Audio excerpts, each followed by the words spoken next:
కర్నూలు జిల్లా ఎమ్మిగనూరులో municipal vice chairman Nazir అహ్మద్ను పోలీసులు అదుపులోకి తీసుకున్నారు. ఓ వ్యాపారితో జరిపిన ఆర్థిక లావాదేవీలు బెదిరింపుల కేసులో వైసీపీ నేత నజీర్ అహ్మద్ను పోలీసులు విచారిస్తున్నట్లు సీఐ శ్రీనివాసులు తెలిపారు.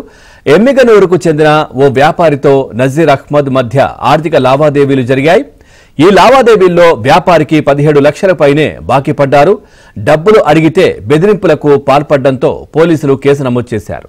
ఈ కేసు విషయంలో విచారించేందుకు పలుమార్లు పిలిచినా రాకపోవడంతో నజీర్ అహ్మద్ను అదుపులోకి తీసుకుని విచారిస్తున్నట్లు సీఐ తెలిపారు.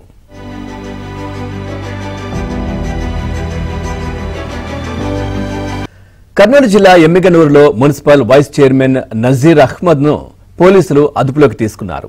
ఓ వ్యాపారితో జరిపిన ఆర్థిక లావాదేవీలు బెదిరింపుల కేసులో వైసీపీ నేత నజీర్ అహ్మద్ను పోలీసులు విచారిస్తున్నట్లు సీఐ శ్రీనివాసులు తెలిపారు. ఎమ్మిగనూరుకు చెందిన ఓ వ్యాపారితో నజీర్ అహ్మద్ మధ్య ఆర్థిక లావాదేవీలు జరిగాయి.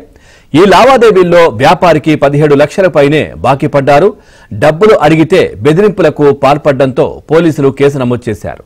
ఈ కేసు విషయంలో విచారించేందుకు పలుమార్లు పిలిచినా రాకపోవడంతో నజీర్ అహ్మద్ను అదుపులోకి తీసుకుని విచారిస్తున్నట్లు సీఐ తెలిపారు.